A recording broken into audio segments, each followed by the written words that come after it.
Me puso un título bastante largo, ¿cierto? Y yo lo simplifiqué, lo dejé únicamente como NetTest, tal vez para lograr los objetivos de que lo primero que necesitamos saber es qué es y si realmente sirve, como dice, y al final te contestaré las otras preguntas o no las trataremos de contestar.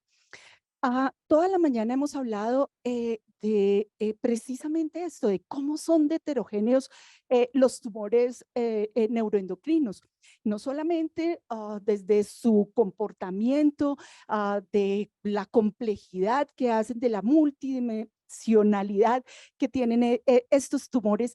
Y yo creo que esto es parte de lo que los hace finalmente fascinantes, porque uno dice un tumor que se origina en una misma célula, que se comporta tan distinto, se comporta distinto porque tiene mecanismos moleculares muy diferentes, porque sus microambientes tumorales son diferentes, los factores oncogénicos que tienen ni siquiera los entendemos muy bien.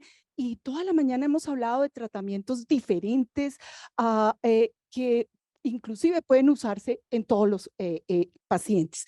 Entonces, siempre nos preguntamos, bueno, ¿y qué pasa? Entonces, desde el punto de vista de patología, y yo les diría a ustedes lo mismo, son totalmente distintos. Casi que no hay un tumor neuroendocrino igual al otro. Si hay un tumor que tiene una gran cantidad o una variación, uno pensaría que todos los tumores neuroendocrinos bien diferenciados son iguales y uno dice no, ni cómo se presentan, ni cómo los vemos al microscopio. Siempre vamos a necesitar estudios adicionales para poder no solo clarificar que efectivamente estamos ante un fenotipo neuroendocrino, sino que también para clasificarlo. ¿Por qué? Porque la OMS y ustedes saben que la clasificación de los tumores neuroendocrinos ha venido cambiando en una forma dramática. Yo a veces le digo a mis residentes ni siquiera se lo aprendan porque probablemente el año entrante esto va a cambiar y es lo que hemos vivido ya no sé cuántas clasificaciones de los tumores neuroendocrinos, pero si ustedes ven esta última clasificación de los tumores neuroendocrinos del año 2019, esto básicamente de los gastroenteropancreáticos, lo divide en dos grandes grupos. Tumores bien diferenciados, y aquí aparece grado 1, grado 2 y grado 3, y los pobremente diferenciados de célula grande y de célula pequeña. Y ustedes ven que tienen, aquí donde se señala, con cuál se señala, no supe con cuál es el de aquí arriba, no supe. Bueno, eh, ¿cuál? Es que no me, lo espicho y no me, se apagó. Bueno, lo dañó el doctor Rojas sola. Ya, es que estaba apagado. Gracias, gracias. Ok, entonces, como ustedes pueden ver, tenemos que ya ni siquiera uno puede estar tan seguro únicamente con el índice de proliferación celular y el Ki-67, ya que este gran grupo, los grado 1 de tumores neuroendocrinos y los carcinomas neuroendocrinos, pues tienen el mismo punto de corte. Entonces, ¿qué hacemos los patólogos? Ya no solamente es ceñirnos a un índice de proliferación, a un recuento mitótico, la morfología nos ayuda muchísimo porque es diferente la morfología que como vemos en los tumores bien diferenciados a la que observamos en los carcinomas, sino que miren ustedes el por qué ha aparecido esto, es porque molecularmente son distintos, eso es lo que encontramos, son diferentes, a pesar de que tengan el mismo nombre y se llaman tumor neuroendocrino grado 1, pues son diferentes si están en el páncreas, en el pulmón, si están en el tracto gastrointestinal. Algunas de estas mutaciones que se encuentran las podemos observar con estudios de inmunistoquímica, pero en otras probablemente vamos a necesitar estudios diferentes. Ahora, esto es lo que hemos visto en la mañana. Hay pocos enfoques terapéuticos que estén estandarizados, especialmente en aquella enfermedad en que es indolente o que es estable. Y yo diría, a veces creemos que tumores apendiculares, rectales, gástricos, con el solo tratamiento quirúrgico tienen la curación. Bueno, ya hemos visto que esto tampoco es tan así. Cuando se diagnostican tempranamente, sí, pero por dar un ejemplo, un tumor neuroendocrino gástrico de tipo 3, pues se porta muy diferente a un tipo 1 e inclusive con muchos tumores rectales que hemos visto que su comportamiento pues probablemente no es tampoco tan indolente. Y lo cierto es que el resto de neoplasias neuroendocrinas, pues la curación como tal, pues no es muy frecuente. Son pacientes que van a durar durante mucho tiempo siendo observados, manejados, intentando detener un poco la historia natural de la enfermedad, esa progresión de la enfermedad, sea a nivel local o sea metastásico. Entonces, la importancia de la biología molecular, pues, viene, digamos, dando un salto muy importante en estos tumores. Ustedes, los clínicos, para tomar una decisión clínica, definitivamente se tienen que basar en muchas cosas, ¿cierto? En la evaluación clínica, la sintomatología, la localización, obviamente lo que nosotros en patología logremos poder decirles si es un tumor neuroendocrino, si es un carcinoma neuroendocrino, el diagnóstico por imágenes tan importante tanto para el diagnóstico como a lo largo de la vida y de la historia natural de estos tumores. Y nuevamente salen a relucir biomarcadores, algunos de los cuales pues vamos a ver que son los que tenemos, pero que tienen sus limitaciones. Las limitaciones son que hemos visto que la reproducibilidad de esto pues no siempre es la óptima, que muchos de estos biomarcadores tienen un valor predictivo y pronóstico limitado, al igual que su sensibilidad, dificultad para poder identificar una enfermedad metastásica. Sabemos que se necesita tecnología y una de las preguntas que nos hicieron antes, si no tengo esta tecnología, ¿qué hago? ¿Verdad? La exposición de los pacientes a la radiación, los costos que implica no solo para el diagnóstico, sino para todo lo que incluye el seguimiento de estos pacientes. Y uno siempre se pregunta entonces, ¿cuál es el biomarcador óptimo? Pues el biomarcador óptimo es aquel en el que uno quizá pudiera hacer un buen diagnóstico, pudiera identificar esa enfermedad precozmente, quizá antes de que fuera una enfermedad metastásica, que pueda predecir, que tenga un valor predictivo en el que predice si esta terapia va a funcionar o no. Un biomarcador óptimo es aquel que probablemente me pueda decir este tumor se va a portar bien o este tumor se va a portar mal, este tumor va a tener un comportamiento agresivo. Así que recientemente, y esto lo hemos visto con otras patologías, cada vez queremos tratar de encontrar un biomarcador que cumpla estos requisitos e idealmente un biomarcador con una biopsia líquida que me está dando una información en tiempo real, lo que está ocurriendo hoy con este paciente y que tenga la menor probabilidad de ser invasivo. Actualmente tenemos los que son bien conocidos para ustedes, cromogranina, insulina, serotonina, 5-hidroxiindol acético, que sabemos que tienen un valor limitado.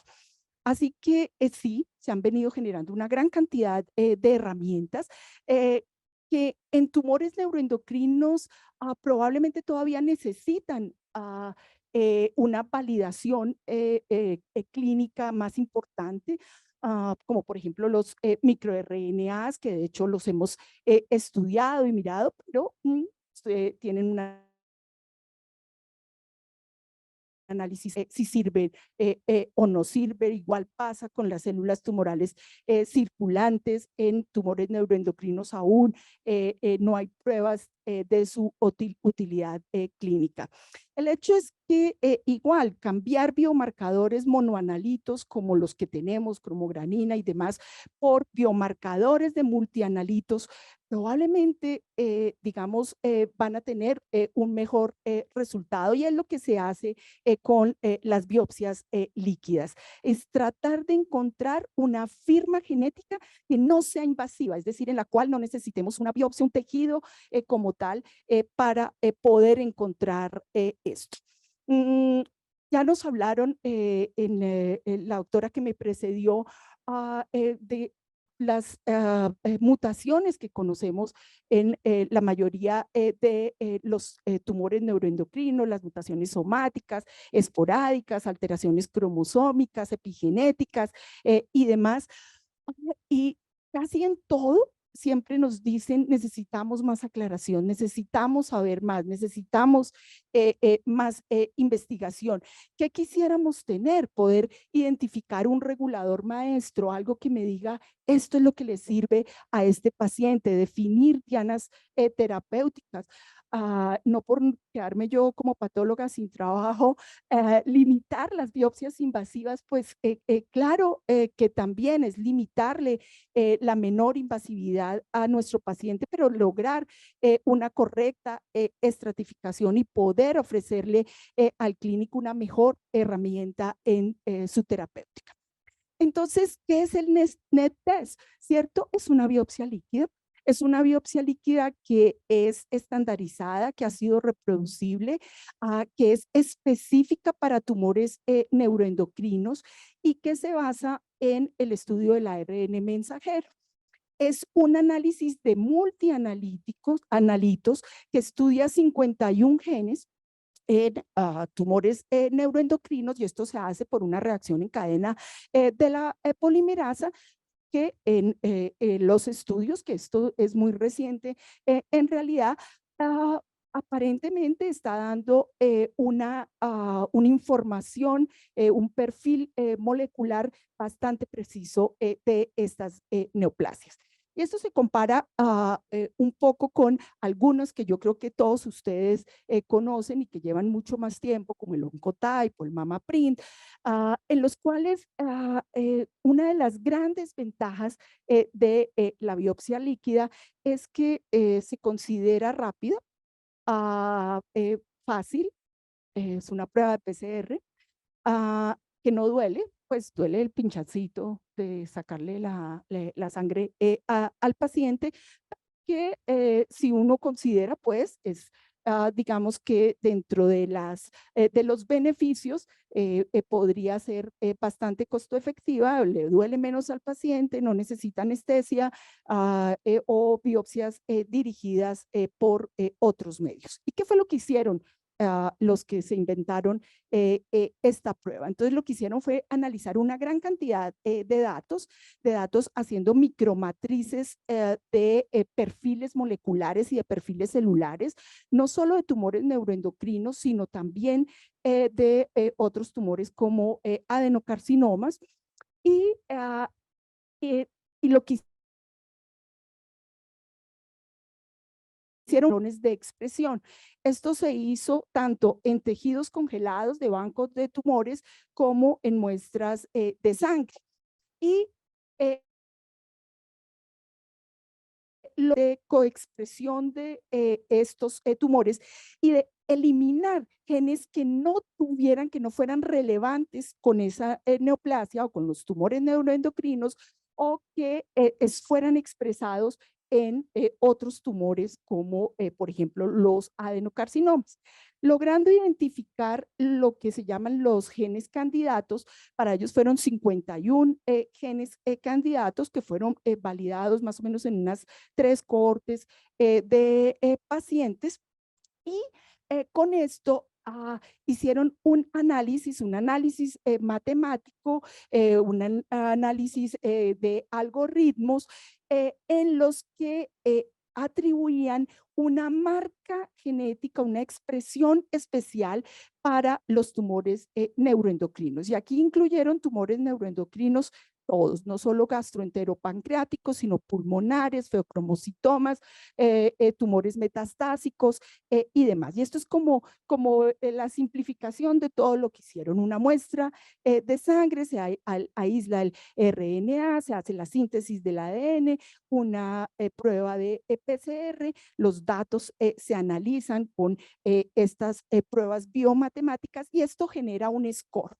Un score que se considera por debajo del 20% lo normal, que no tiene tumor este paciente, scores por debajo del 40%, bajos por encima del 80% altos. Y vean ustedes, tomaron muchos, no solamente los factores de crecimiento tumoral, metaboloma, epigenética, es decir, los 51 genes, que de hecho no le dicen a uno exactamente cuáles fueron esos 51 genes que uno quisiera saberlos, eso es medio top secret.